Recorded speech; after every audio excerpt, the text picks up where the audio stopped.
Donc, bienvenue à toutes et à tous. Je ferai rentrer au fur et à mesure les différents participants. Aujourd'hui, on est ravis de vous retrouver pour ce live learning de la semaine de la négo by First Group, ou comment booster vos négos à tous les niveaux. Donc, pourquoi aujourd'hui on a choisi de vous parler négo et en cette rentrée?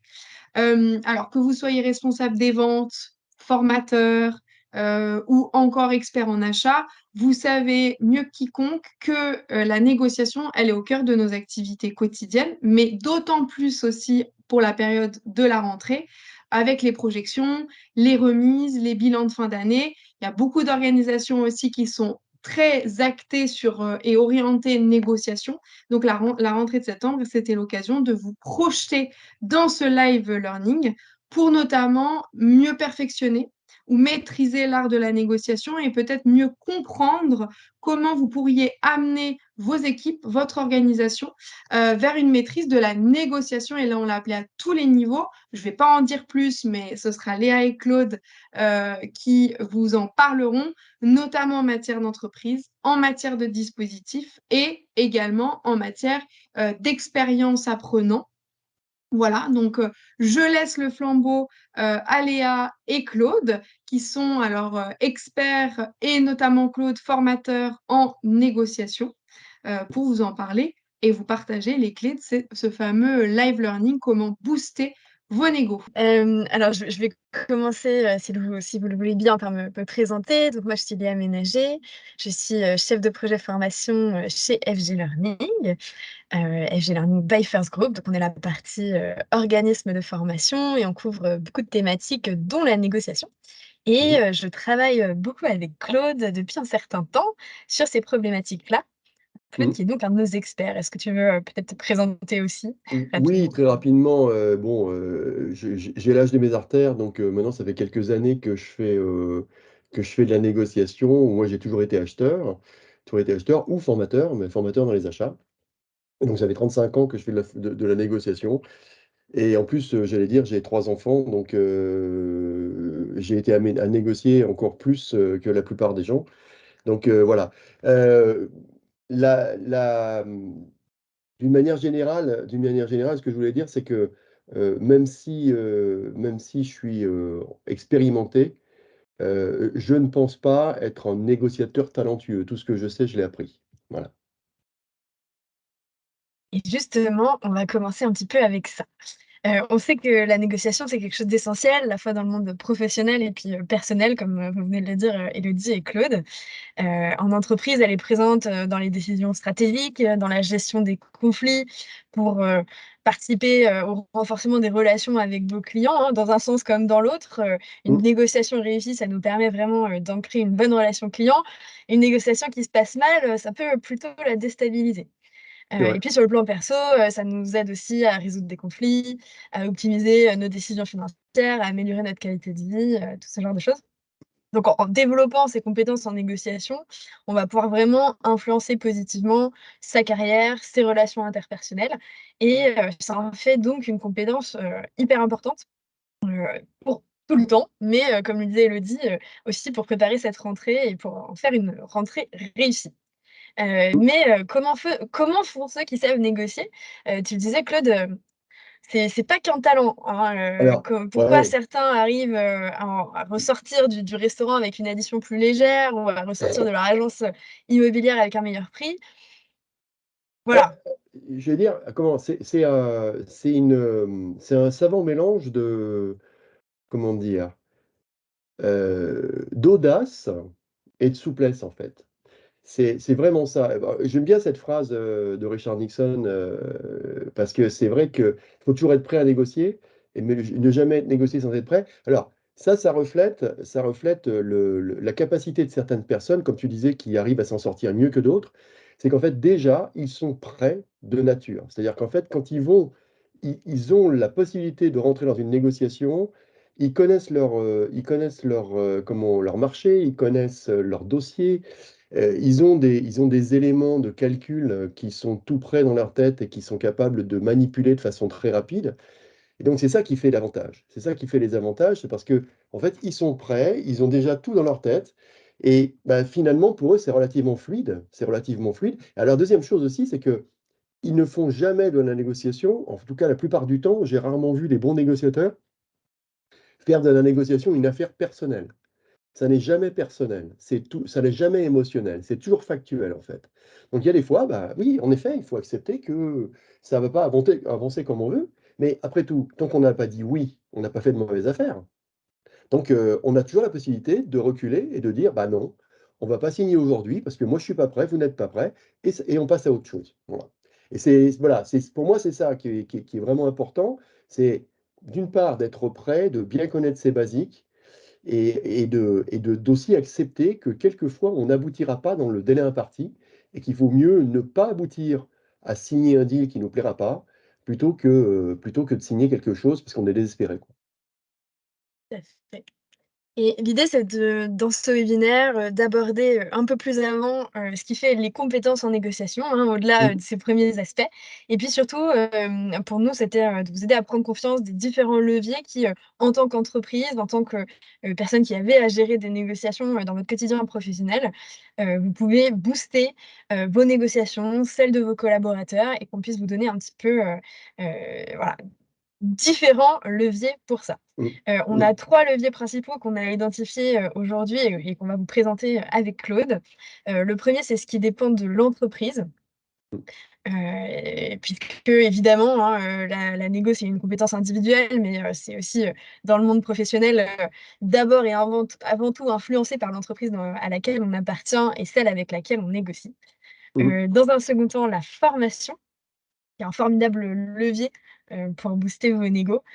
Et dans un troisième temps, un levier plutôt individuel, alors nous on l'appelle au niveau de l'apprenant puisqu'on est, organisme de formation, mais pour vous ouais, c'est vos collaborateurs et puis vous-même, comment vous pouvez, être amené à vous améliorer, à en apprendre toujours plus, dans vos négociations.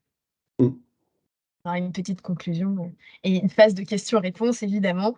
Mais, comme l'a dit Élodie au début de ce webinaire, n'hésitez pas surtout à les poser aussi, voilà, de manière fluide. Vous, mettez votre micro, vous écrivez dans le chat, on sera toujours ravis de répondre à vos questions. Oui. Alors commençons par ce qui dépend de l'entreprise.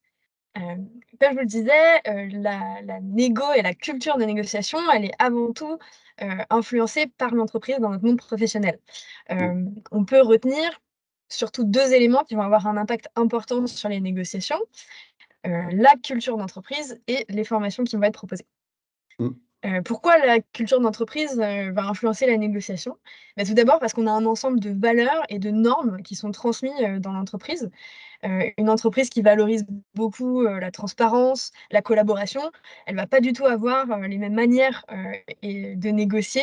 Alors je dis une entreprise, bien sûr, c'est les individus qui négocient, mais forcément ça va s'infuser aussi chez les individus et on va pas avoir les mêmes manières de négocier, qu'une entreprise qui va être, à fond dans la compétition, la compétitivité, le challenge. Chaque modèle a forcément ses avantages et ses inconvénients, mais en tout cas, on sait qu'il y aura forcément des différences. Quelque chose d'autre qui va influencer par rapport à la culture d'entreprise, ça peut être aussi, la structure hiérarchique. En fonction de la latitude, que vous avez pour négocier, voilà, vous allez aussi avoir des résultats de négociation qui sont, fortement différents et puis une manière de négocier différente. Et on a, une importance du coup de définir son périmètre de négociation, qui va devenir, plus ou moins prégnante. Claude, je crois que tu avais un exemple, par rapport à cette partie, peut-être de structure hiérarchique.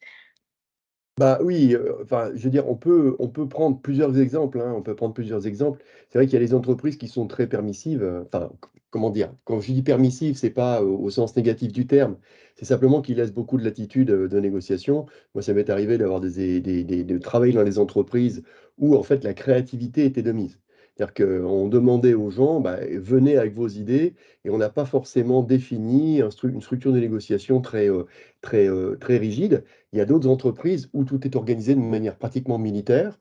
Alors, je ne vais pas citer d'entreprise, mais très souvent, on en trouve dans le monde de l'automobile, on en trouve aussi dans la grande distribution. Tout est cadencé, tout est réglé, tout est organisé à date fixe, il y a des périodes de négociation. Et tout ça, bah, ça sécurise l'entreprise parce que bah, c'est vrai que personne ne peut jouer, entre guillemets, au chien fou et aller chercher les marges de négociation qui ne sont pas existantes. Par contre, bah, ça peut aussi limiter la créativité de la négociation elle-même. Alors, quand on est dans des négociations très enfin, distributives, bah, ça va très très bien parce qu'on définit, on définit une délégation, un mandat, etc., etc., et on reste dans ce cadre strict. Et si on n'arrive pas à négocier, on passe le flambeau à quelqu'un qui a un mandat supérieur, une délégation supérieure. Ça verrouille les rôles de chacun. Ça permet de sécuriser au maximum l'entreprise. Alors, c'est pas flamboyant, mais c'est efficace. Voilà. C'est pas flamboyant, mais c'est très efficace. Ça fait ses preuves et ça fait des années que l'automobile fonctionne comme ça et c'est très bien. Il n'y a pas de problème. Il y a d'autres organisations qui ont besoin bah, d'avoir quelque chose de plus participatif parce que bah, on est plus dans l'innovation, on est plus dans la créativité et ça rend nécessaire des apports différents. Donc, plus de souplesse, mais aussi plus de créativité. Voilà. Merci Claude. Et du coup, par rapport à ces valeurs, ces normes et cette structure hiérarchique, il y a un troisième point qui va forcément en découler, qui va être celui de l'historique et des habitudes. Si vous avez une culture, des valeurs, des normes qui ont été transmises et puis des négociations qui vont dans un sens ou dans l'autre, hein, que ce soit si on a une entreprise qui a l'habitude justement de ces solutions créatives et pour laquelle les négociations se sont toujours très bien passées, forcément, on va avoir quelque chose qui va se transmettre et qui va avoir un impact assez fort sur les négociations qui vont être menées par la suite. Donc c'est important aussi, quand on participe à des négociations en entreprise, de pouvoir faire du feedback, d'avoir des retours d'expérience par rapport aux négociations qui sont menées, de voir ce qui a bien marché, ce qui a moins bien marché, parce que il faut être bien conscient qu'on a quand même une transmission, une responsabilité par rapport à ce contexte-là et à cette culture d'entreprise autour de la négociation. J'allais dire, Donc j'allais là, rajouter une chose, Léa. ouais. C'est vrai que ce matin, j'étais en cours avec un client, et c'est vrai que ça fait partie des choses qu'on voit en négociation. C'est l'introduction de la négociation. Avant tout, la négociation, c'est un process de communication. Et un process de communication devient efficace à partir du moment où il y a un feedback, qu'il soit positif ou négatif, hein, mais qui a tendance à attirer les gens vers le haut, à leur pointer du doigt là où ils ont bien fait et là où ils ont des possibilités de s'améliorer. Et c'est vrai que l'historique des entreprises qui ont une habitude de débriefer leurs négociations après coup, d'en faire des business case entre guillemets, qu'est-ce qui a marché, qu'est-ce qui n'a pas marché, comment on fait pour s'améliorer la prochaine fois, ça peut faire la différence sur la durée. J'allais dire, dernier point, et après je me tais, je te promets, c'est que c'est vrai que le temps va devenir un levier de négociation par lui-même. Parce que une négociation qui a été, entre guillemets, pas très fructueuse le premier mois peut devenir extrêmement fructueuse le mois suivant parce qu'il y a des éléments qui ont changé et l'entreprise se sert du temps comme d'un élément de négociation, quoi. Voilà. Tout à fait. Le tips qu'on voulait vous donner ici et du coup qui sera double, puisqu'on n'avait pas forcément, marqué cette partie, feedback, mais l'idée c'est vraiment de favoriser au maximum, une culture de négociation créative, Mm. quel que soit le cadre que vous vous donnez, hein, même si vous pouvez avoir un cadre, de négociation qui est bien défini, mais trouver des solutions créatives dans ce cadre-là. Et puis, de favoriser une communication, ouverte et transparente au maximum puisque, voilà, comme tu le dis, Claude, on est vraiment, dans cette dynamique-là quand on négocie. Donc plus vous aurez, une dynamique globale de communication, ouverte et plus, vos acheteurs, vos vendeurs vont pouvoir, négocier aussi et s'imprégner de cette dynamique-là. Puis du coup, je rajouterais, le tips numéro 3, peut-être, de s'habituer à faire, des vrais retours d'expérience et du feedback autour de ces négociations, que ce soit bien ou mal passé, on a toujours quelque chose, à apprendre. Mm. Et c'est une bonne transition, pour parler de la formation puisque, forcément un autre levier de l'entreprise, ça va être la formation. Vous pouvez former, vos collaborateurs en négociation. Parfois, ça paraît un petit peu étonnant, parce que, comme tu as pu le dire Claude tout à l'heure, on a l'impression que c'est une question de talent, bon, on sait pas trop par où commencer. Mais non, hein, vraiment la négociation, il y a aussi un ensemble, de process, de méthodes pour mieux négocier, des, soft skills et des hard skills sur lesquels on peut travailler. Et c'est très important que ce soit un processus qui soit vu aussi au niveau global, de l'entreprise. On va parler formation en 2 temps, mais là, si on est vraiment dans ce qui dépend de l'entreprise, c'est cette idée de, partager, une même vision de la négociation, d'harmoniser les pratiques de ces négociateurs, que ce soit la partie achat ou la partie vente. L'idée, c'est vraiment, quand on forme un ensemble d'une population et pas seulement quelques personnes à la négociation, on peut impulser une dynamique très importante qui va permettre d'harmoniser les pratiques et de tirer vers le haut ceux qui, voilà, ceux qui pouvaient peiner ou enfin, en tout cas, d'avoir une vraie émulation autour de ça. Et je crois que Claude, là, tu avais aussi un exemple à nous partager, d'un des clients qui, sous l'impulsion de la direction achat, avait harmonisé ses pratiques aussi. Oui, c'est-à-dire qu'en fait, ça m'arrive, de plus en plus souvent de rencontrer des groupes, qui font des formations mixtes et qui mélangent, nos amis de la vente avec nos amis des achats. Et c'est en général, quand j'ai des clients qui font ça, enfin, on s'aperçoit que ça crée une dynamique qui est extrêmement intéressante dans les différentes populations. D'une part, parce qu'on n'a pas forcément l'habitude de voir, enfin, comment dire? Je vais faire un raccourci, hein. Un acheteur se positionne très souvent en protection, réduction du risque, tandis qu'un vendeur va se positionner le plus souvent en augmentation du profit et des revenus. Donc, on voit bien c'est la négociation, c'est les 2 faces d'une même médaille, mais on n'a pas la même orientation dans le monde de la vente et dans le monde de l'achat. La mixité des groupes, ça fait qu'il y a un partage de ces visions et quelquefois, bah, nos amis vendeurs vont apprendre un peu plus à maîtriser le risque, à protéger l'entreprise, en tout cas à pas prendre des positions trop risquées. Et puis les acheteurs, eux, ils vont pouvoir aussi des fois se sortir un petit peu de leur vision protectrice, et puis d'aller chercher les marges de manœuvre qu'on n'a pas l'habitude d'aller chercher tout le temps, quoi. Voilà. Et l'avantage aussi d'avoir une population, voilà, en tout cas d'harmoniser les pratiques, ça peut être aussi de partager des supports, des templates. Je pense à un client en commun, qu'on a eu. La Oui, direction achat avait, vraiment impulsé cette dynamique-là et du coup, on a eu, un ensemble de documents qui ont pu être partagés, et qui, régissent un petit peu la manière de fonctionner, de tous les acheteurs du groupe. c'est vrai. C'était une grosse entreprise internationale qui, achetait, dans voilà, forcément, différentes catégories de produits et dans différentes, parties du monde. Et ces templates communs, ils ont pu ensuite, être adaptés en fonction des métiers. Mais on avait vraiment, cette, manière de fonctionner de l'entreprise qui a pu être traduite aussi dans les outils, qu'ils utilisaient. Alors, faut pas oublier non plus, faut pas oublier non plus, un aspect que j'avais pas forcément, mentionné plus tôt, c'est que, enfin, la formation dans l'entreprise, enfin, la ligne de formation dans l'entreprise, ça crée une acculturation des personnes, une acculturation à la négociation. Et en fait, quand on a passé du temps à expliquer une méthodologie, un modèle de fonctionnement, bah, après derrière les personnes qui sont impliquées dans les négociations ne perdent plus de temps à se faire expliquer les supports, mais vont plus aller dans le cas lui-même. Le support, il est compris, on connaît les outils, on sait comment ils fonctionnent, on sait comment ça marche. On ne va pas aller pinailler sur la présentation, on va se focaliser sur les données. Et c'est là où, en fait, on va aller chercher de la valeur parce qu'il n'y a pas vraiment de valeur dans les supports. Enfin, la valeur dans les supports, on l'a créée une bonne fois pour toutes et après, on la maximise. Mais ce qu'on met dans les supports en termes de données, là, par contre, ça fait la différence. Et c'est intéressant d'avoir des gens qui se challengent sur la qualité de la donnée. Et ça, c'est possible quand on a une vision, commune. Mmh, complètement. Et en même temps, au-delà de cette vision commune, hein, une autre, chose qui peut être intéressante en entreprise, c'est d'avoir, aussi une spécialisation de vos formations en négo.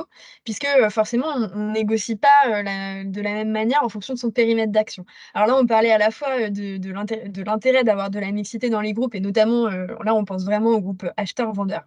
Mais Mmh. on a aussi des populations pour lesquelles c'est très intéressant d'avoir des formations en négociation, plus spécialisées.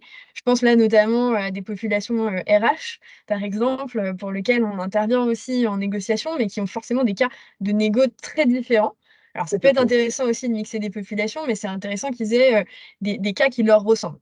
Mmh. Donc voilà, dans une dynamique d'entreprise, c'est, aussi intéressant d'avoir un peu de spécialisation, en fonction des types de publics. Même si on a une base commune de voilà, comme tu disais, une base commune d'outils, de méthodes, c'est très important aussi de pouvoir, spécialiser, les cas. Et puis, ça arrive sur la dernière partie qui est la partie comportementale, hein, puisque, la voilà, la négo, c'est des outils, des pratiques, mais c'est aussi des comportements et ça, pour le coup, on peut vraiment, le développer, à tous les niveaux et quel que soit, notre périmètre d'action. Ouais. Alors j'anticipe peut-être un petit peu, hein, mais tu me connais, je peux pas m'en empêcher. C'est vrai que le comportement, va découler, petit à petit, en fait. Petit à petit, ce comportement va changer en fonction des outils qu'on va déployer dans l'entreprise et de la façon dont les collaborateurs vont utiliser les outils.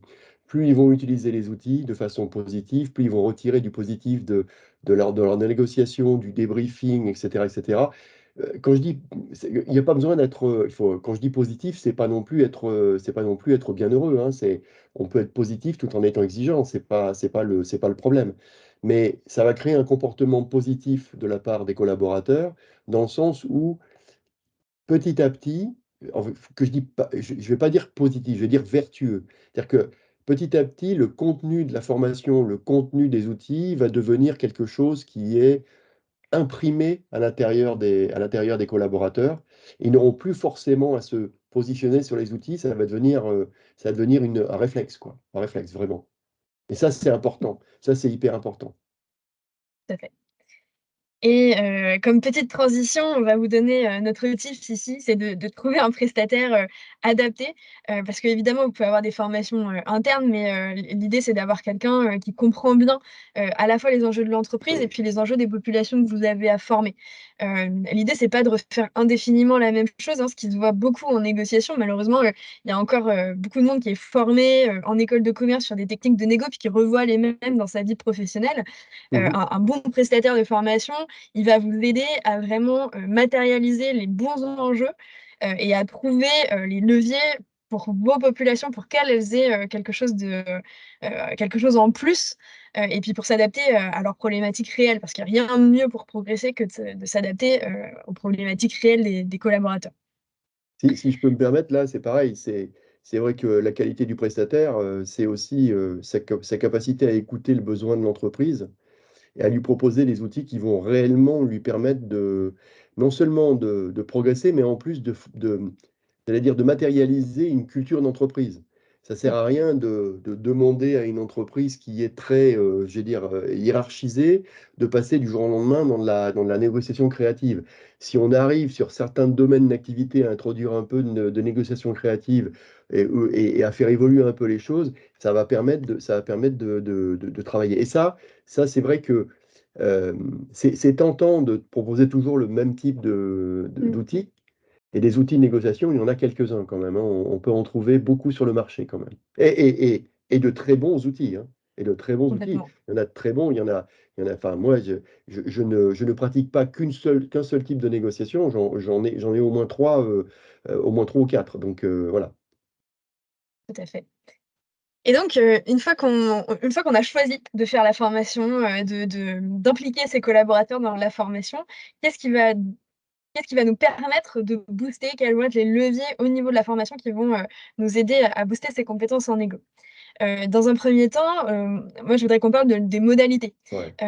Les modalités choisies, elles ont un réel impact, sur la montée en compétences, dans la négociation. Alors, OK. modalités, il y a plusieurs choses, qui sont recouvertes par ça. Heu, on a le temps qui va être dédié à cet apprentissage. Il faut du temps pour apprendre et pas forcément du temps continu. C'est très important aussi, d'avoir, des moments où vous pouvez pratiquer entre, les moments de négociation. Mmh. D'avoir un parcours qui va vous suivre sur plusieurs années et qui va vous permettre de développer des conséquences, petit à petit. Mmh. Voilà, donc le temps, ça va être, un premier levier, mais on a aussi les modes d'apprentissage. Ce Ouais. qui se fait beaucoup, depuis le covid notamment, on l'a vu exploser, hein, c'est la formation en ligne. Alors, il y a plusieurs modalités, ça peut être du e-learning, ça peut être des classes virtuelles et cetera, mais ça c'est très bien, on a beaucoup de nos clients, chez qui on intervient de cette manière-là et c'est un dispositif qui peut tout à fait convenir, et maximiser le temps en termes d'apprentissage. Mmh. Mais ce à quoi je voulais, faire attention aujourd'hui, c'était, attention au tout digital. Sur ce type de problématique, sur ce type de sujet, les sujets de négociation, on parle vraiment quand même beaucoup de soft skills, de compétences comportementales qui vont demander, une interaction humaine. Oui, Alors, dans une classe virtuelle, on a de l'interaction humaine et c'est pour ça que c'est encore différent de l'e-learning et puis, on a aussi, des parties théoriques, des parties de méthode qu'on peut traiter, avec des outils digitaux, mais on peut pas tout apprendre avec des quiz, des exercices de glisser-déposer. Vous avez aussi besoin d'être vraiment, en interaction. Voilà, donc ouais. c'est important dans les modalités qu'on va choisir, de faire un bon, mix entre, poser les bases, avoir des outils, des apports théoriques, et puis, utiliser, du synchrone, de l'interaction et de l'échange majoritairement pour la pratique Mmh. et pour la pratique, on peut parler peut-être des différentes modalités qu'on a Claude, que tu as pu mettre Oui, en œuvre, que ce soit la mise en pratique par des jeux de rôle ou, ouais. plutôt par du coaching individuel. Alors, bon, évidemment, on n'a rien inventé là-dessus, hein. C'est vrai que la mise en application, la création d'un arc réflexe au niveau des muscles de la négociation, ça passe par une mise en application des méthodes. Une mise en application des méthodes. Il y a certaines personnes qui sont de toute façon très conceptuelles, qui vont comprendre le concept, qui vont l'appliquer naturellement. La plupart des personnes ont besoin d'une mise en application concrète. Donc, le fait de faire un jeu de rôle, déjà, ça permet de travailler l'interaction avec des pairs et donc de travailler sur son mode de communication, son body language, plein de choses. Et puis après, ça permet aussi de mettre en application les outils et de voir ce qui passe pas, comment on peut corriger. Et enfin, moi, je crois beaucoup aux modalités de coaching individuel aussi derrière. C'est que sur certains types de populations, pas forcément sur tous les types de populations, il peut être extrêmement intéressant de mettre en place un coaching individuel suite à la formation pour les aider à remettre les outils théoriques de la formation dans leur contexte pratico-pratique. Et ça fait souvent la différence si le formateur, si le coach ne commence pas à rentrer lui-même dans la technicité de la catégorie, etc. On peut avoir son idée, par contre, il faut faire attention, il ne faut pas influencer les gens. Le coaching individuel, c'est avant tout la personne qui vient avec ses idées et on l'écoute, hein, on l'écoute et on corrige quelques petits détails. Mais c'est vrai que le coaching individuel, ça fonctionne plutôt pas mal et ça permet vraiment une appropriation et un développement de la culture de groupe. Alors, Et j'allais tu dire un avais une truc. image que pardon. Oui, vas-y, vas-y. J'aimais bien ton image, que tu m'avais partagée de sparring partner. C'est une Oui, image qui vient du sport, hein. C'est vraiment, l'élément extérieur qui va nous permettre de mieux nous entraîner, de mettre en évidence, des manques de préparation, c'est ça, mais tout ça à froid, sans risque, avant c'est la ça, compétition, avant le exactement. grand moment de Et négociation. c'est vraiment ça le sparring partner. En boxe, le sparring partner, il donne pas des coups, hein. Il en prend, il est là pour retenir les coups, pour éventuellement aider la personne à se corriger, mais il va pas donner de coups lui-même. Alors, par rapport à ce que tu avais dit concernant le tout digital et compagnie, c'est vrai que le digital a amené moi, ça a permis, du point de vue de l'entreprise, ça a permis de débloquer certains préjugés de l'entreprise. On ne peut pas apprendre, sur Teams. C'est pas forcément vrai. C'est pas forcément vrai. Teams présente d'énormes avantages quand on a des entreprises qui sont très étalées, sur la planète. Ça permet d'avoir, des groupes de niveau et je vois le truc s'afficher là, donc j'en profite. Non seulement des groupes de niveau, des cultures différentes, de la mixité qui va se créer autour d'un écran. Et c'est vrai que ça permet aussi à des gens qui ne se rencontreront ou qui se rencontrent très rarement d'échanger les informations, d'échanger des points culturels qui sont importants, quoi. Donc, c'est vrai que ça présente certains avantages. Par contre, c'est pas simplement un calcul financier, quoi. C'est pas simplement, bon, on coche une case et ça y est, on a fait une formation. Non, c'est vrai que c'est complémentaire. Encore une fois, il y a certaines personnes qui vont rentrer dans une formation digitale ou une formation à distance et qui vont être super actifs, et il y en a d'autres qui vont être moins, quoi.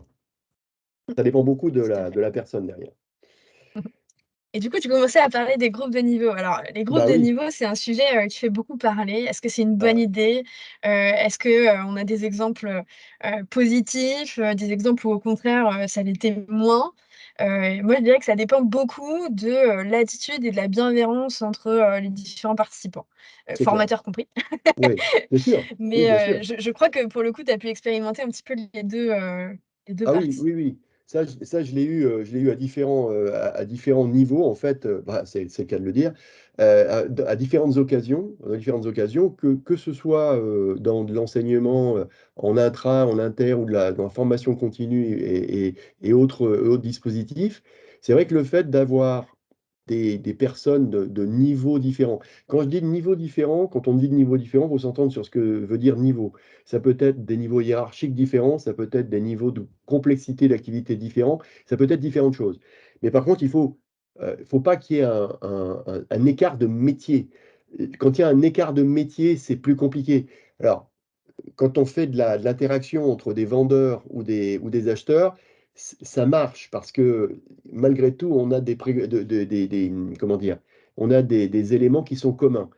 Quand on a vraiment, on va dire des catégories managers d'un côté et puis, des assistants d'achat de l'autre qui, pendant leur journée, passent de la commande et cetera et je veux dire, je ne critique pas le métier, c'est pas le problème.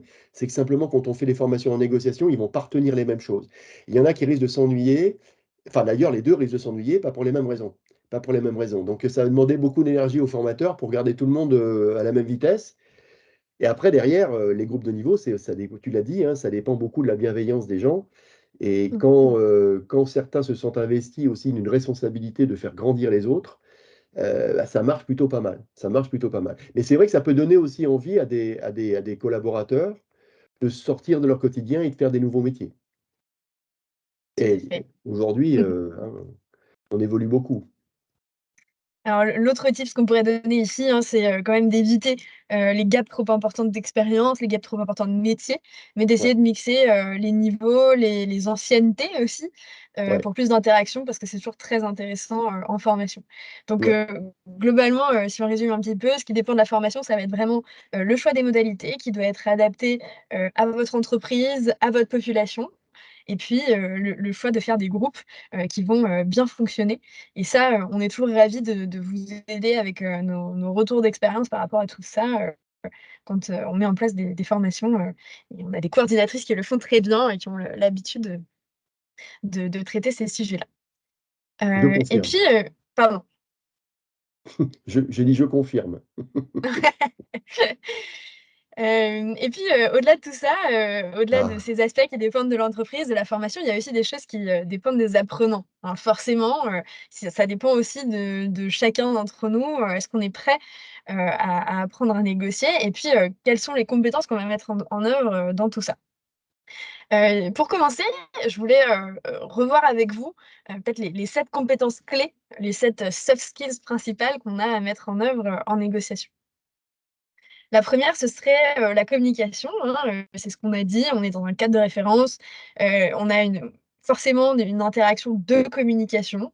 Donc, la capacité à communiquer de manière claire, concise, persuasive, ça va être vraiment essentiel, pour échanger, des informations, pour persuader, pour influencer, l'autre partie. Donc cette première compétence, ça va être vraiment, une communication plus efficace. En second, je pourrais retenir, l'empathie. Comprendre les émotions, de l'autre, les perspectives des autres parties prenantes d'une négo, c'est aussi, extrêmement important pour créer des relations de confiance et pour trouver des solutions qui sont, mutuellement bénéfiques. En tout cas, il y a beaucoup d'approches de la négociation, qui, utilisent, ces solutions mutuellement bénéfiques et dans tous les cas, l'empathie, c'est vraiment se mettre à la place, de la personne avec qui on négocie, ça reste toujours, essentiel, dans, ces dynamiques d'influence. Comme troisième compétence, on pourrait, retenir la résolution de conflits, hein. Savoir gérer les désaccords de manière constructive, c'est quelque chose qui est vraiment essentiel pour, surmonter les obstacles et parvenir à des accords intéressants, en négociation. On a ensuite la créativité. Mmh. On en a parlé plusieurs fois, hein, la capacité à penser de manière créative, out of the Ah oui. box comme on dit souvent, à trouver des solutions innovantes. Ça va permettre de débloquer, des situations complexes et puis souvent de créer de la valeur. C'est vraiment ça, qu'on va aller rechercher quand on est, dans des négociations, complexes. En cinquième compétence, on pourrait retenir la maîtrise de soi. garder son calme, rester professionnel, ne pas s'énerver, même dans des situations tendues. C'est vraiment quelque chose qui est aussi crucial, pour, maintenir une atmosphère de négociation qui va être, productive. Mmh. C'est des choses sur lesquelles on peut travailler aussi et il y a tout un tas d'exercices, à la fois, mentaux et puis corporels, pour Mmh. rester dans cette, dynamique, de maîtrise de soi. Ensuite, une capacité à établir des relations, hein, évidemment, hein, cultiver des relations, positives, durables. Ça va toujours favoriser, la confiance mutuelle et la coopération à long terme, qui va venir, s'intégrer dans les dynamiques de négociation, hein. C'est toujours, plus facile de négocier quand on sait qu'on a, 4, 5, 6 ans, pour, rééquilibrer la balance quand on est parfois, dans des négociations qui peuvent être déséquilibrées, à certains moments. Donc vraiment, cette idée d'établir des relations de confiance, c'est quelque chose qui est aussi, très important. Et enfin, la 7e que j'ai retenue, c'est la capacité à gérer des informations. Claude, tu en parlais tout à l'heure, hein, ça, c'est quelque chose qui est à cheval entre le hard skills et la soft skills. Ouais. C'est, vraiment à la fois savoir les collecter, les organiser dans les outils qu'on peut avoir, à disposition, mais aussi, savoir les utiliser derrière efficacement. Ouais. Parce que, voilà, Ouais. les collecter, les avoir, c'est une chose, mais élaborer des stratégies de négociation solides à partir de ces informations qu'on va récolter, c'est aussi, une compétence qu'on va pouvoir être amené, à développer. Et donc Ouais. c'est toutes ces compétences combinées qui vont vraiment, aider à construire des négociateurs, efficaces, Ouais. et qui peuvent, vous permettre de gérer une grande variété de situations, de manière professionnelle et puis pour créer de la valeur, et des relations positives. Donc Mmh. au-delà de la pratique, heu, en tout cas des hard skills, de la négociation, de vos pratiques, de vos méthodes, de négo, vos outils, vos stratégies. C'est très important que chacun puisse aussi développer, toutes ces compétences qui sont, plus des soft skills et qui Mmh. vont vraiment, l'aider dans sa pratique de négociation. Ouais. Et pour ça, comment est-ce qu'on fait? Au-delà des formations, il y a aussi, déjà, Claude, peut-être la 1re chose, c'est l'état d'esprit. Bah, oui, enfin, j'allais dire, bon, comment dire? Je vais dire un truc qui va peut-être un petit peu choquer, mais bon, c'est vrai que quand moi je vois des gens venir en formation, et qui me disent, «Bon, je viens en formation parce qu'on m'a demandé d'y aller», je suis pas sûr que ce soit forcément non plus, une dynamique d'apprentissage extrêmement pertinente. Bon, mais il faut faire avec et voilà, après c'est au formateur aussi, c'est à l'intervenant de motiver les gens, de leur donner, envie d'apprendre et cetera. Mais déjà, voilà, l'état d'esprit, est-ce que j'ai envie moi d'apprendre? Est-ce que je considère que je j'ai la possibilité d'apprendre et que j'ai envie d'atteindre le next level? Après derrière, voilà, l'état d'esprit, c'est une chose. Après comprendre que la préparation des négociations, c'est complètement essentiel et que, comme tu disais, la capacité à organiser les données, à les capturer, à saisir toutes les petites informations qu'on voit tomber, qu'on voit passer dans la presse, partout, tous les jours. Développer sa mémoire immédiate, développer sa mémoire à long terme pour retenir ces informations-là, parce que 1 + 1, ça fait pas 1, ça fait pas 2, ça fait 3 dans ces cas-là. On arrive à retenir des trucs qui sont comme ça, loin de nous et un jour, poum, ça sort et on arrive à s'en servir. On se demande pourquoi on a retenu cette information-là. Enfin, voilà, c'est important et donc du coup, avoir une méthodologie aussi qui permette de structurer ça. Et ça, la méthodologie, une fois qu'on la maîtrise, après derrière, ça nous permet de structurer notre pensée et de structurer nos informations. Et enfin, bah, après, voilà, aller chercher, des ressources en ligne. Alors, en faisant attention, au bullshit, en faisant attention aux 1res pages de Google qui sont, pas forcément des pages d'information, mais plus des pages de pub. Mais voilà, ressources en ligne, enfin moi j'ai toujours l'habitude de dire à mes stagiaires qu'ils ont de la chance parce que moi quand j'ai commencé, à Carrefour, les seuls outils que j'avais à ma disposition, c'était un Telex et les pages jaunes de l'annuaire. Aujourd'hui, on a quand même un tout petit peu plus d'informations à notre disposition, ne serait-ce que, quand on dit en ligne, c'est pas forcément en ligne sur le web, c'est aussi en ligne dans l'entreprise. Le SRM, le CRM, et cetera, et cetera. Toutes ces informations-là, même le SAP de l'entreprise, le ERP de l'entreprise, c'est les informations qui sont d'une puissance phénoménale pour analyser ses besoins et en faire un cube d'analyse qui permettent d'aller voir les fournisseurs en ayant des angles d'attaque, quoi. Donc utiliser tout ça dans un ensemble, dans une façon organisée, et se dire une chose, c'est que rien n'est inutile. Rien n'est inutile. À un moment donné, si vous avez la capacité de mémoire pour retenir des choses qui vous paraissent futiles, vous allez voir, à un moment donné, ça va finir par ressortir. Et je rebondirai sur ce que tu as dit avant, hein, sur la capacité à créer des relations. C'est aussi se souvenir qu'on a rencontré un fournisseur ou un client il y a 3 ans sur un salon, et qu'on a été capable de créer, un moment agréable. Quand je dis un moment agréable, avec de l'écoute et du sourire, de l'empathie, et ce moment agréable va ressortir dans 4 ou 5 ans quand vous allez recroiser ce client ou ce fournisseur dans une négociation.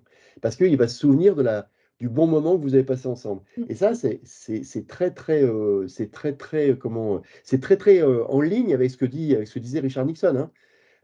Toujours penser qu'on va négocier, toujours être prêt à négocier, mais en étant prêt, réellement. Voilà. Mmh. Et ces ressources en ligne, ce qui est, fabuleux, c'est qu'à la fois, elles nous permettent de préparer les négociations avec, ces données, quantitatives, chiffrées, savoir qui vous allez rencontrer. C'est important aussi, hein, voilà, On a quand du on feedback aussi, connaît là. pas, pour le coup, quand on n'a pas eu de relation, de savoir aussi ce que les gens ont fait avant, de trouver, des points C'est de ça. connivence parfois. Ça, voilà, vous connaissez ce genre de technique, mais aller chercher, sur LinkedIn, les posts précédents et voir si on a des collègues en commun, ça peut toujours, briser la glace et aider aussi, à entrer, dans des moments de négociation. Et on a à la fois donc cette partie-là sur la préparation, mais on a aussi, tout un tas de ressources en ligne qui vous permettent de, comprendre des stratégies de négociation, de découvrir d'autres manières de négocier, quel que soit votre domaine d'expertise.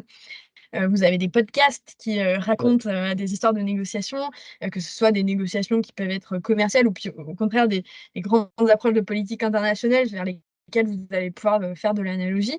Vous avez beaucoup d'articles aussi qui présentent, des méthodes de préparation. Ça peut être de la préparation mentale, de la préparation physique. Voilà, apprendre, comme je disais tout à l'heure, à la maîtrise de soi, c'est pas uniquement avec, voilà, des choses que vous allez pouvoir voir de manière très formelle. On a, plein de pratiques aujourd'hui, de pratiques de respiration, focus, d'ancrage qu'on va trouver sur, d'autres types de ressources qui peuvent être des vidéos, ou enfin, tout un tas de choses que vous allez aussi explorer, parfois dans vos vies personnelles et qui vont avoir, un grand impact sur la proactivité que vous allez avoir dans, la préparation de vos négociations. Mmh. En fait, la négociation, c'est un sport complet, hein. C'est vraiment un sport complet. Il faut avoir de l'endurance, faut savoir être vif, faut avoir, un bon jeu de jambes. C'est vrai que c'est assez amusant parce que tu parlais de ressources en ligne et de profil LinkedIn, mais ça peut faire vraiment la différence, et j'allais dire, ne serait-ce que quand vous présentez un entretien d'embauche. Vous présentez un entretien d'embauche, si vous ne connaissez rien de l'entreprise qui va vous embaucher et que la première question qu'on vous pose, c'est: «Bon, qu'est-ce que vous connaissez de notre entreprise?» C'est: «Ah, bah, pas grand-chose». Vous avez marqué un intérêt qui est limité pour l'entreprise. Vous intéressez au poste, mais pas forcément à l'entreprise. Alors que quand on est négociateur et qu'on sait ce que le fournisseur ou ce que le client, veut acquérir, non pas en termes de produit, mais plus en termes de contenu et de valeur. Il est sur le long terme, il est sur le court terme, hein, il est sur quelque chose qui est vraiment purement sur le prix ou sur le service, et ça se voit, ça se lit dans les sites web des entreprises. Si vous savez organiser votre discours en proposant exactement ce que le client veut acheter, en général, ça facilite beaucoup la négociation quand même. Tout à fait. On vous a parlé du coup, des 3 grands leviers pour nous, de ce qui, dépend de l'entreprise, de la formation et de l'apprenant. Ce que je voulais maintenant, c'est vous présenter, rapidement les différentes thématiques, de formation, sur lesquelles nous on intervient parce que, souvent voilà, la négo, c'est un sujet et on ne sait pas forcément par quel bout la prendre et puis, comment la faire vivre aussi, année après année. Puisqu'une fois que c'est ce qu'on disait, hein, on forme une fois, mais l'idée c'est pas de refaire la même formation tous les 10 ans parce que sinon, on s'ennuie et puis on n'apprend pas grand chose. Alors, chez LG Learning, on a développé, tout un parcours, avec, une possibilité d'obtenir, une certification à la fin de ce parcours-là, donc qui peut être intéressante aussi, pour vos apprenants. Mais on part vraiment de, comprendre, ce qu'est la négociation avec des introductions très basiques. Ensuite, on va aller sur, plutôt comment savoir négocier. Alors là, on a, notre fameuse méthode en 7 points, que certains d'entre vous connaissent, et qui est vraiment une méthode, principalement basée sur la préparation des négociations et qui est extrêmement efficace, notamment, dans des, contextes, monopolistiques. C'est quelque chose qui est, d'une valeur, très grande et qui a, beaucoup séduit, tu parlais tout à l'heure, Claude, des industries et notamment l'automobile. C'est des choses qui fonctionnent, très bien. Bah oui, c'est Et rassurant. puis on va la mettre, en perspective avec d'autres, méthodes de négociation, alors qui ont, d'autres avantages. La négociation raisonnée, c'est la plus classique, c'est la méthode, Harvard, win-win, on l'appelle, de plusieurs, manières. Mais ça, voilà, c'est une autre façon de négocier qui est intéressante aussi, mais que vous allez plutôt, retrouver, heu, entre guillemets «partout ailleurs», alors que la 7 points, elle est vraiment, maison.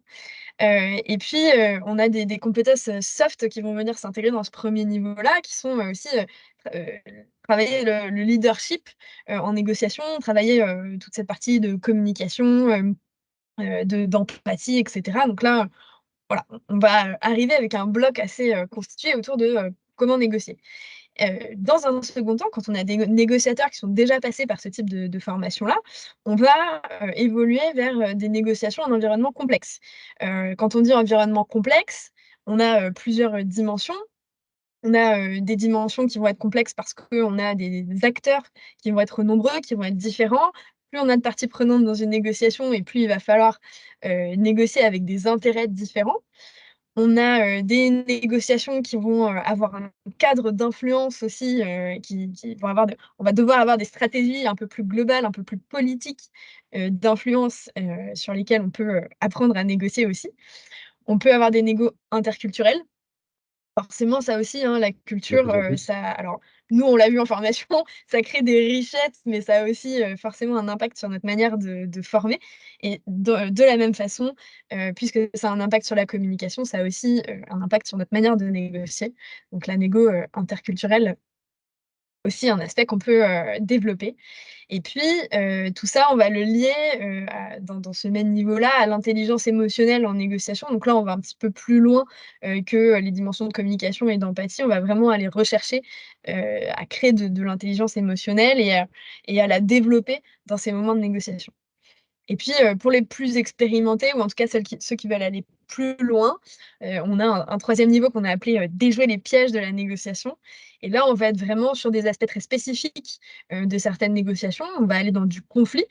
Une des issues, enfin, alors là, pour le coup, qui est pas l'issue, mais en tout cas, un des moments de négociation qui peut être particulièrement complexe, c'est quand il y a un conflit, ouvert et déclaré entre 2 parties. Donc là, on va aller chercher des nouvelles, ressources, en soi et puis dans des stratégies, heu pour, pouvoir négocier.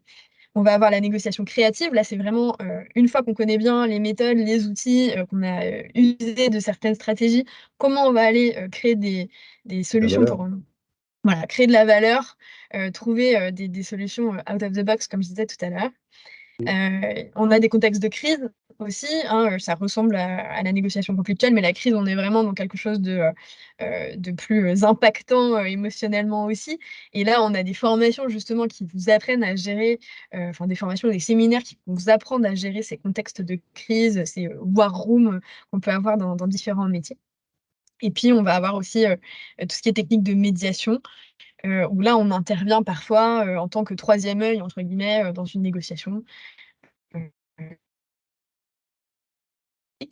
et mais bien sûr, tous ces parcours sont, toujours adaptés, le vous savez, sûrement si vous nous suivez un petit peu, sur les réseaux, hein, l'ADN de FG Learning, c'est vraiment de faire du sur mesure. Donc, on est toujours ravis d'adapter ce qu'on Ouais. fait comme ça Ton réseau bug un peu, à donne vraiment, pour vos collaborateurs. Je crois que ça buguait un petit peu, ça mais buguait un petit peu. Mais ça va, on a saisi l'essentiel, Léa. c'est ça. On a bien Bon, compris le super. parcours. Merci. Merci beaucoup à tous, de nous avoir écoutés et puis, on prend vos questions, si vous en avez, vos problématiques, vos expériences, de formation négo. On serait ravis de vous entendre. C'est l'instant de vérité, ça. Soit Oui. soit Non, soit mais on a été très voilà, clair. n'hésitez pas. Et tu vois, j'ai C'est après ça. après on peut toujours se positionner d'une façon très positive. Donc on n'a pas de questions, ça veut dire qu'on a été très clair. Donc voilà. Non, moi j'ai une question parce que c'était en même temps intéressant de voir, c'est plutôt là, ce live, c'était de rentrer dans le vif du sujet d'une négociation type interculturelle ou créative, parce que ça fait partie de la semaine de la négo où il y a chaque ressource qui vous explique un peu ce que tu avais énoncé, Léa, par rapport au parcours aussi et les différentes méthodes et les outils qu'on a à disposition. Euh, Peut-être juste que des exemples, Claude, ça peut être intéressant, notamment pour les auditeurs par rapport à vos problématiques, vos enjeux dans vos équipes, dans vos organisations. Où Léa, dernièrement, parlait peut-être d'un cas client sans forcément l'évoquer, qui a été embarqué, tu vois, à la fois sur le côté entreprise, formation. Est-ce que vous avez un exemple?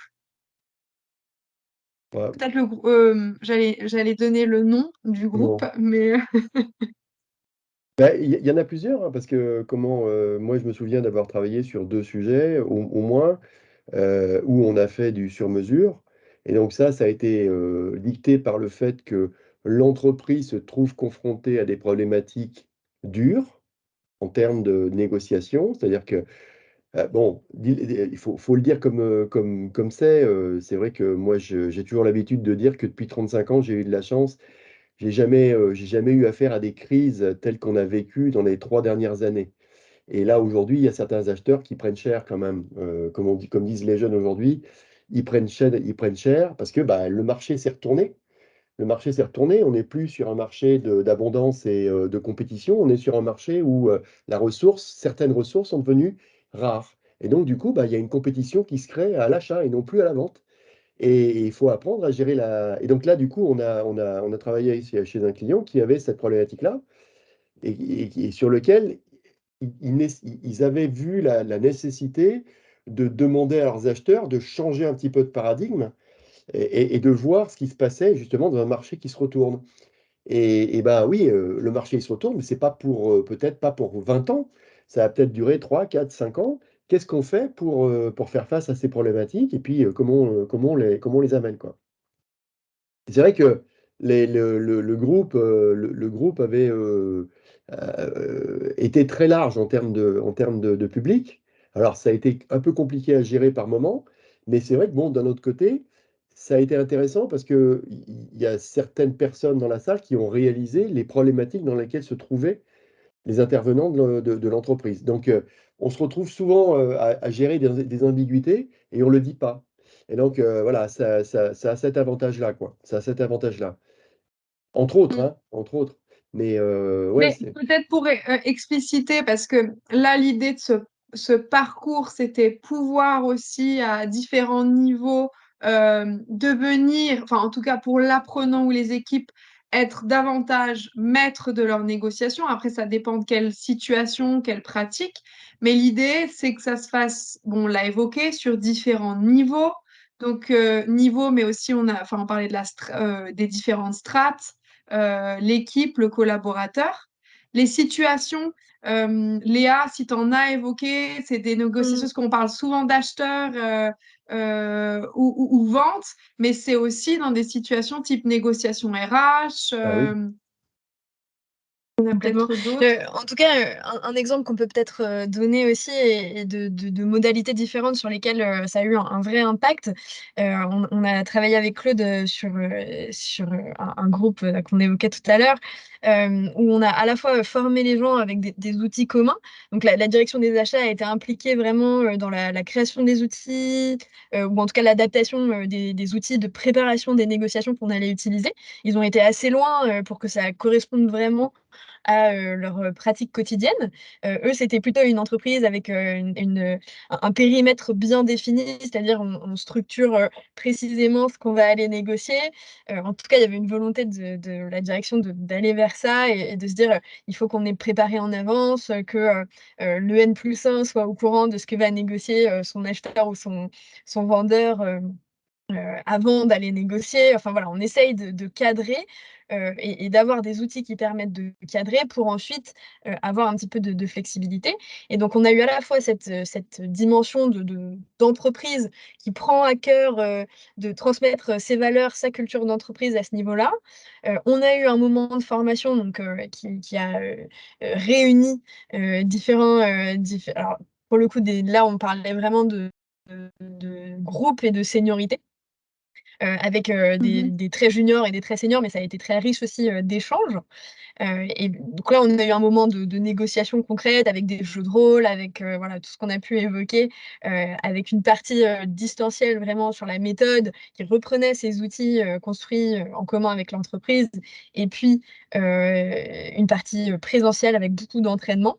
Et Mmh. puis derrière, il y a eu une mise en place de coaching, et là, c'était vraiment intéressant parce qu'en fait, ils sont intervenus à un moment où ils avaient déjà pu pratiquer, et puis le coaching, il servait vraiment à Ouais. préparer, une ou l'autre des Mmh. négociations. Donc on est vraiment sur quelque chose d'assez global, et donc on a à la fois une intervention entreprise, une intervention formation, et puis, chaque apprenant a pu être impliqué et se remettre en question, sur sa propre préparation, sa propre Pratique. manière de mener des négos. Ouais. Voilà, donc c'était intéressant d'avoir, cette vision-là un peu, globale. Et j'allais rajouter en plus, pendant les sessions de coaching, ça permet à ceux qui n'en ont pas eu assez en termes de formation, d'aller chercher le niveau un petit peu Mmh. supérieur. Parce que Mmh. du coup, si le coach vient les provoquer sur des choses, si un coach vient vous provoquer sur des choses que vous pensez acquises, qui vous pose une question qui vous déstabilise, bah oui, je l'aurais pas vu comme ça, mais bon, ça vaut la peine d'être exploré. Ça vous permet aussi d'aller chercher des leviers de négociation différents, et là où vous épuisez à finaliser une négociation qui est une négociation purement distributive, qui de toute façon, bah, la tarte, elle peut pas grandir, quoi, hein. On essaye simplement de se partager plus ou moins de tartes de chaque côté, alors qu'avec une négociation créative, on peut multiplier les pains, enfin les tartes, on va dire, plutôt pour rester dans la même, dans le même, dans la même chose. Mais oui, oui, les parcours, enfin, j'oserais dire, moi, que il y a 30 ans, quand j'ai commencé à faire la négo, j'avais une approche un peu plus brutale que maintenant. Quand je dis brutale, un peu moins raffinée, on va dire. Là, maintenant, je suis capable de changer de registre de Mmh. négociation pendant la négociation. Et là où c'est intéressant aussi dans les parcours, c'est que si vraiment l'entreprise, est convaincue que le parcours de négociation est adapté à différents stades de la vie professionnelle des collaborateurs, c'est là qu'on va pouvoir infuser de la négociation distributive, et puis il y a de la créative, et puis d'autres types de négociations au fur et à mesure du parcours Mmh. et au fur et à mesure de la croissance du collaborateur. Ça ne sert à rien de vouloir faire de la négociation créative avec quelqu'un. Enfin, ça ne sert à rien. C'est moins efficient de faire de la négociation créative avec quelqu'un qui débute dans sa carrière, parce qu'il ne va pas Mmh. forcément voir l'intérêt de ça. Quelqu'un qui a une vision un peu plus stratégique, lui, il va comprendre. Il va en tirer plus de fruits. Oui, d'où d'ailleurs le parcours que, Bah oui. en fait, c'est au fil des problématiques de nos clients, des enjeux, parce que c'est vrai que Mmh mh. Léa, toi, essentiellement, tu étais à faire de la formation sur mesure pour nos clients, et ça s'est en fait automatiquement dessiné dans Mmh. cette logique-là. Comme tu disais, Claude, c'est que il y a certains niveaux où il y en a certains, ils sont pas encore, enfin, où leur métier ne leur demande pas. De négocier Non, autant et d'aller à aboutir à une négociation créative, voire plus, et de pousser encore plus loin la absolument, pratique. absolument. Voilà. Bah, Et d'ailleurs, c'est c'est un bon, petit peu après, comme la c'est une musique, question de hein. pratique aussi. C'est ça. Mmh. C'est un petit peu comme la musique ou le sport. Enfin, il y a des niveaux de pratique. Enfin, Léa est sportive, hein. Elle sait que bah, voilà, avant de faire des bras roulés, des choses comme ça, bah, faut maîtriser son dribble. Puis bah, pour maîtriser son dribble, bah, faut pratiquer. Et puis bah, Mmh. voilà, on fait les ateliers pour maîtriser le dribble. Ce qui n'empêche pas que de temps en temps, on va montrer comment on fait un bras roulé, parce que c'est là que ça motive la personne. Il dit, ah putain, c'est super, ça, je voudrais bien le maîtriser. Et là, on donne envie. Et c'est là que ça marche aussi, hein. Mmh, mmh, mmh. Moi, Bon, en je tout suis cas, très rugby, hein. merci. Je suis très rugby, Elodie. Je voulais On juste prêche un terminer là-dessus. convaincu. Je voulais juste Voilà. présenter ça, mais c'est vrai que quand on regarde ce qu'a réussi à faire Galtier en 3 ans avec l'équipe de France de rugby, qui étaient des perdants magnifiques, et qui maintenant ils ont un ADN qui a changé, ça, c'est aussi justement aller chercher les gens, leur faire confiance, les mettre dans des situations où on va les forcer à se dépasser et à atteindre une limite supérieure. Et puis, bah, quand ils se plantent, faut pas les sacrifier, au contraire, faut leur dire, c'est super ce que tu as fait, la prochaine fois, ça passe. Voilà, la prochaine fois, ça passe. Voilà. Vous voyez, on est fan d'analogies sportives, donc si vous voulez aussi une formation Mais ça éthique s'intègre très bien à la d'analogies sportives, c'est négociation. faisable. Il n'y a pas d'autres Et ça questions? s'intègre. Comment? Oui, c'est ça. Est-ce que vous avez des questions? Ouais. Tout Des à fait, oui. problématiques On que peut développer peut-être des que vous ateliers autour de ça. voilà, je pense qu'il y a un petit problème de connexion. Mais voilà, n'hésitez pas si vous avez des questions, des problématiques ou même juste en matière de négociation pure et dure, on sera ravis d'y répondre. Bon, après, Mhm. je vois que le temps file, il est déjà Oui, c'est vrai qu'il était l'heure. 17h30 droit. Ouais, Voilà. c'est l'heure de l'apéro. Et on peut peut-être inviter tout le monde, voilà, si vous avez des questions plus précises, n'hésitez pas à nous rejoindre aussi vendredi matin, puisque vous avez le droit à un petit live où vous pourrez poser des questions plus précises sur vos problématiques actuelles de négociation. Exactement, puisque la semaine de la négo continue. Et donc, comme on l'a si bien explicité, la semaine de la négo, c'est vraiment une semaine avec un jour, une méthode, un expert, un format, des outils, des méthodes. Je me répète, c'est mon redite. Et donc là, demain, on vous parlera négociation créative. Et comme l'a dit aussi Léa, on vous retrouve si vous souhaitez. On est vraiment en live meet and share pour échanger si vous avez des questions, vos problématiques entreprises ou individuelles. On sera ravis d'y répondre. C'est vendredi 11h30. C'est bien ça, Léa? Faut pas que je dise de C'est bêtises. ça. Ok. Merci à tous. Merci beaucoup. Et voilà, Merci beaucoup. s'affiche si jamais. N'hésitez Merci. pas à nous contacter. Et Merci rappelez-vous, beaucoup. comme disait Nelson Mandela, je ne perds jamais, soit je gagne, soit j'apprends. Profitez-en pour C'est beau. apprendre toujours. Merci Merci à tous. beaucoup. Merci de votre attention. Au Merci. revoir. Bonne Merci. fin de journée. Merci.